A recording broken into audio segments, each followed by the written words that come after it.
Et nous sommes de retour au plateau pour la suite de cette émission. Avant d'aborder notre troisième sujet qui concerne le Sénégal, nous allons terminer en toute beauté celui du Burkina Faso avec la déclaration d'Ibrahim Traoré qui veut lutter contre la corruption et la lenteur administrative. Le débat nous a amené à la fin de la transition qui devrait être en juillet de cette année ou juin de cette année. Et la parole devrait revenir à vous, Adam, pour votre développement. Pourquoi jusque-là on ne parle plus de fin de transition et ça dit qu'il faut se rabattre sur les déclarations du Premier ministre Apollinaire Kyelem de Tambela, ou bien il faut attendre qu'Ibrahim Traoré nous dise clairement j'avais pris des engagements avec la CEDEAO, mais face à la situation du terrain, je ne suis plus en mesure de les respecter. Vous savez, quel que soit le coup d'État, il y aura toujours des motifs pour expliquer, plus ou moins. Mais vous savez, la venue du président Traoré au pouvoir, il avait des motifs évidents qui, en tout cas, plus ou moins, étaient convaincants. Parce que d'abord, lorsque vous retracez un peu, vous remontez l'histoire et vous retracez un peu, le parcours de ce coup d'État-là, c'était une question d'abord de négociation pour comprendre les réelles préoccupations des soldats sur le front, etc., qui ont conduit à un moment donné à des incompréhensions. Et nous en sommes arrivés donc au coup d'État. Donc, c'est pourquoi je dis qu'il y avait des motifs qui, plus ou moins, plaidaient en sa faveur pour ce coup d'État-là. Mais au même moment, lorsqu'on arrive au pouvoir, on nourrit d'autres ambitions. Vous allez le constater, partout ailleurs, c'est la même chose. Tshisekedi a dit des choses. À partir du moment où il a pris de pouvoir, il a changé de cap. Vous allez constater au Tchad également, n'allons pas parler de système Achara, partout ailleurs. Donc, je pense que lorsque vous Est-ce donc une bonne leçon à tirer ? Non, on ne dirait pas. Mais parce que moi, si on donne ça en exemple, c'est comme si c'était une bonne chose. Non, ce n'est pas une bonne chose en soi. Même moi, je pense que la politique est ce qu'elle est. Mais au même moment, lorsque vous prenez des engagements, même s'il y a d'autres motivations qui vous orientent, il faudrait quand même que vous reveniez en expliquant en réalité ce à quoi il serait question. Lorsqu'aujourd'hui, on nous dit, puisque c'est la question, les gens se réfèrent à De Gaulle, à qui la France avait donné 5 ans, etc., pour justifier le fait qu'on ne veut pas organiser dans des élections. Nous ne sommes pas aux mêmes époques. Donc voilà, je pense justement que ce qui se passe actuellement, de mon point de vue, est une aberration. Lorsqu'on dira de toutes les façons que voilà, on attend pacifier le pays, etc. De toutes les façons, un pays n'est jamais totalement pacifié.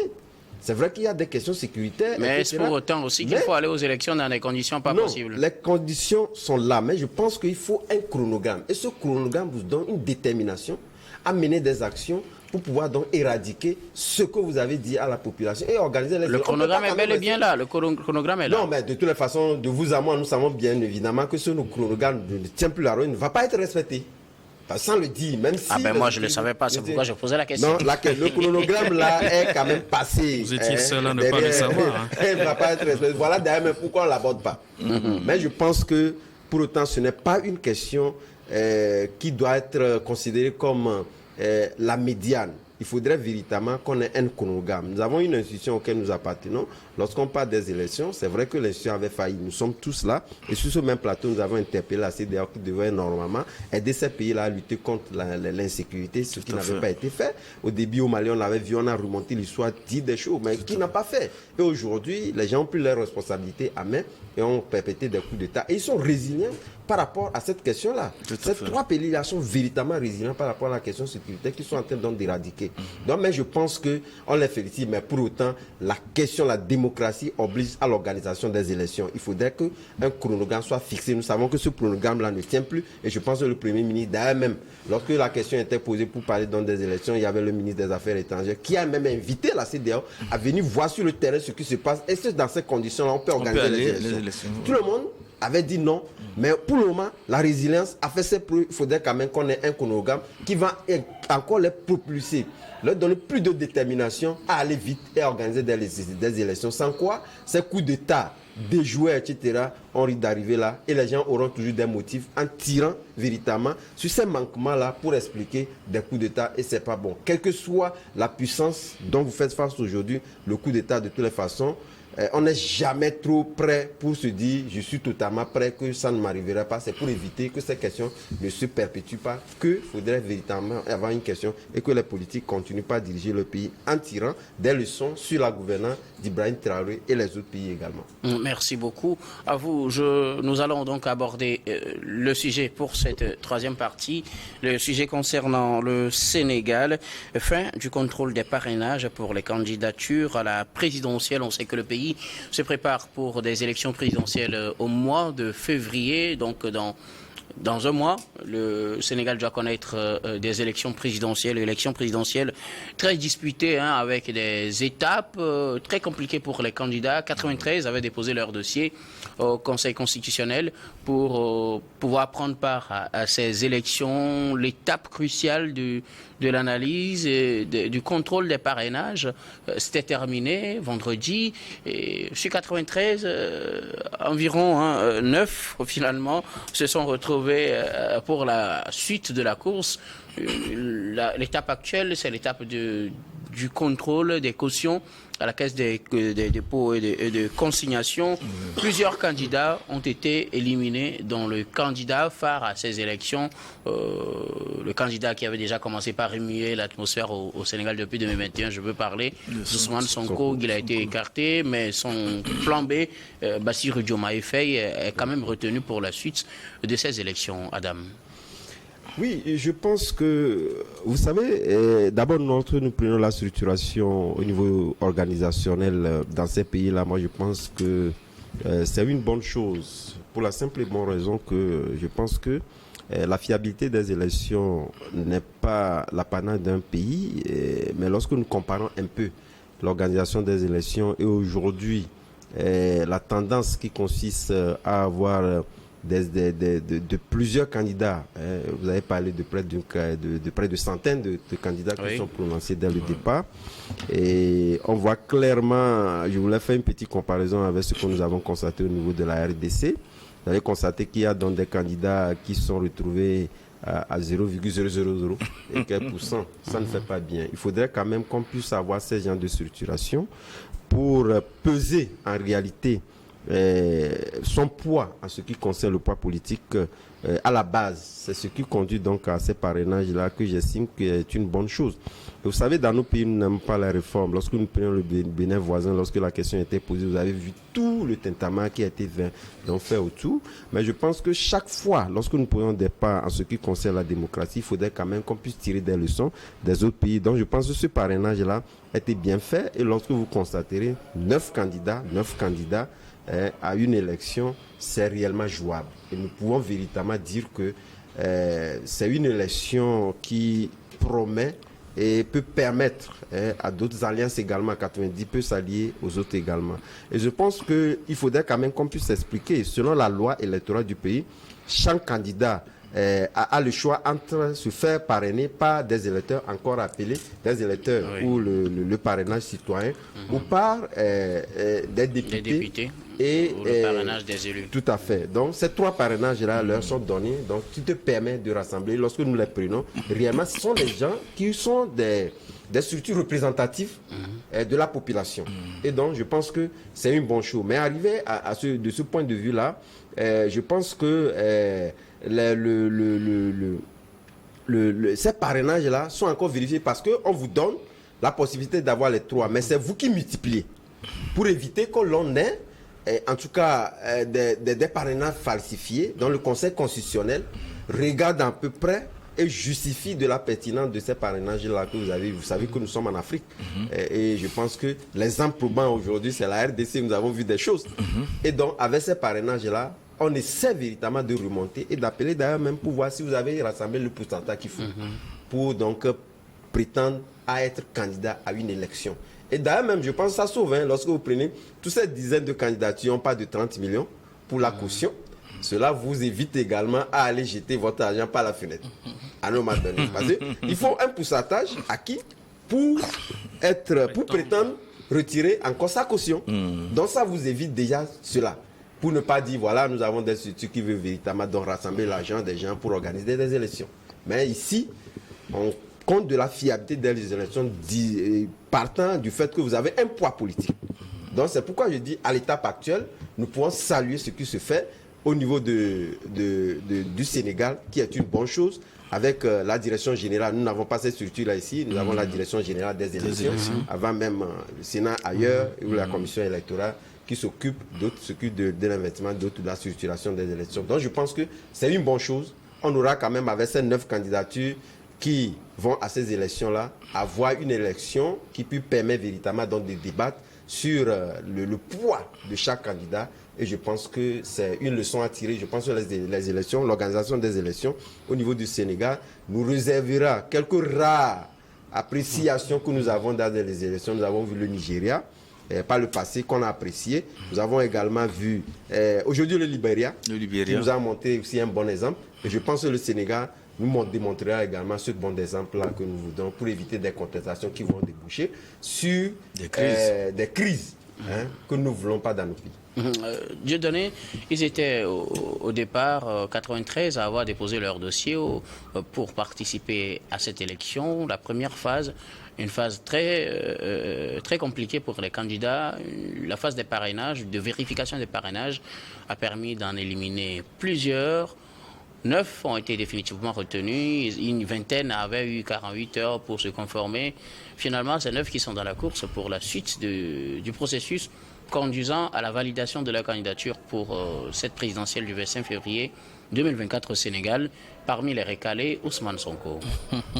Oui, bien évidemment. Docteur, permettez-moi quand même de vous dire, cette phase de tri au Sénégal est une structuration à saluer. Selon la nomenclature de chaque pays, le Sénégal a mis en place cette manière d'organiser ou alors d'aller vers les élections. Je trouve que, comme le disait Adams, c'est une très bonne structuration qui permet d'avoir réellement des candidats sérieux qui ont la poigne pour pouvoir aller aux élections. Je reviens concrètement sur le but même du parrainage.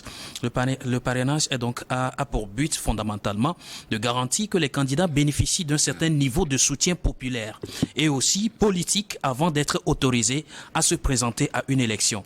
Et cela vise à limiter plutôt le nombre de candidatures, comme l'avons vu dans certains États, et donc des candidatures, donc à limiter donc les candidatures et non sérieuses également et aussi non viables, tout en assurant une certaine légitimité aux candidats en lice. Alors, si l'étape là est franchie, nous avons aujourd'hui 9 candidats. Le cas d'Ousmane Sonko, c'était prévisible.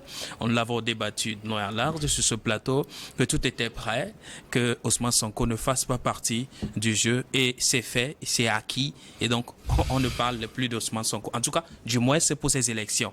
Les prochaines fois, peut-être. Et donc, le Sénégal est arrivé aujourd'hui à mettre en place un fichier de candidats et sélectionnés pour pouvoir faire face au président sortant Macky Sall.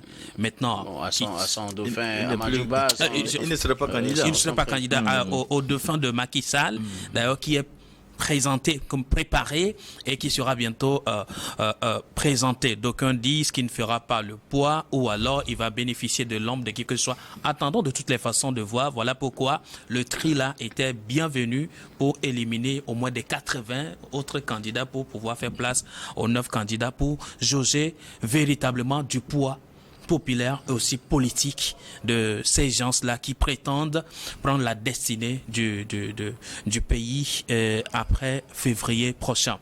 Donc, en soi, c'est une très bonne étape qu'on a franchie et comme le disait Adam, il y a lieu quand même de mettre en place de tels mécanismes pour aller au concret et ne plus revenir par après, faire des brouilles après parce que le nombre de candidats, des fois aussi, ça embrouille et ça ne permet pas de faire un choix judicieux pour véritablement conduire la destinée du pays. Donc, c'est une grande étape qui vient d'être franchie au Sénégal, bien que l'autre candidat plus populaire est mis à la touche. Et puis, si vous le dites, l'objectif de ce processus de parrainage, c'est de pouvoir prendre les candidats les plus populaires. On sait qu'il y a un qui est très populaire, mais qui finalement n'a pas été retenu. Ils étaient 93, 9 se retrouvent pour la suite de la course, Ibrahim. Oui, le candidat qui était populaire n'a pas été retenu, pas parce qu'il y a eu faute de parrainage.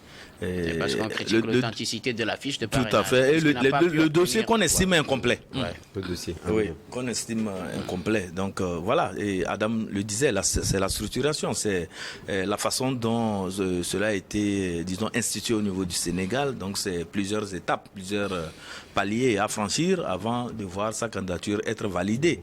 Et donc la phase des parrainages, d'abord il y a eu une première phase où on a vu la constitution des dossiers. Si c'est incomplet, d'emblée c'est rejeté.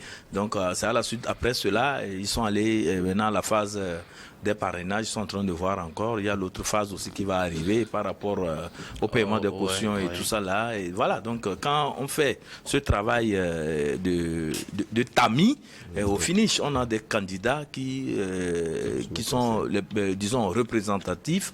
Et quand on va aux élections, on sent quand même qu'on a des candidats sérieux qui sont en compétition, et au finish, peut-être ça débouche quand même sur un résultat beaucoup plus serré, où parfois les gens sont obligés à un moment donné de faire des jeux d'alliance pour pouvoir évoluer. Et ça, c'est la vitalité même de la démocratie, parce que sous d'autres cieux, vous voyez des ovnis débarquer comme ça, et voilà, et vous les voyez aussi dans la course, parce que les gens voudraient, comme en RDC, on nous le dit, ou bien au Cameroun, mettre sur leur carte de visite anciens candidats sur leur carte de visite et CV, anciens candidats à la présidentielle. Voilà.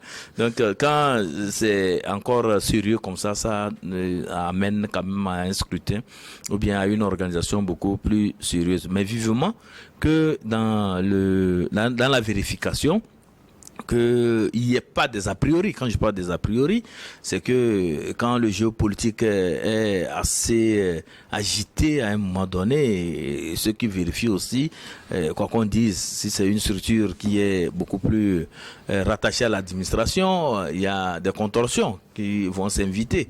Mais je continue à le dire qu'au Sénégal, quand même, on sent quand même des citoyens qui veulent par tous les moyens s'illustrer de la façon la plus noble, parce que au Sénégal, les gens ont la notion de postérité.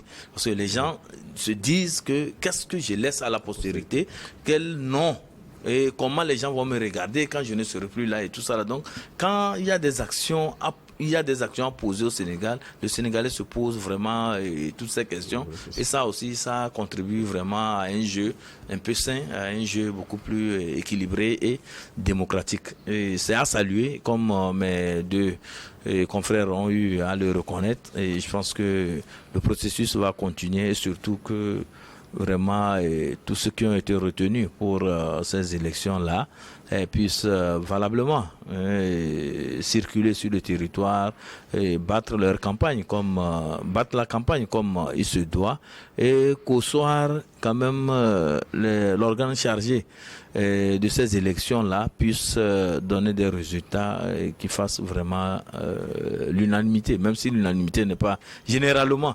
disons au rendez-vous en matière électorale sous les tropiques. Au moins pour une fois, il faudrait que les choses soient correctement faites. Je pense que les choses ça ira de soi, et c'est la démocratie qui va grandir dans cette portion de l'Afrique. Merci beaucoup à vous. Nous allons marquer une nouvelle pause, puis on revient pour la dernière partie de cette émission, dernière partie que nous allons consacrer au Togo.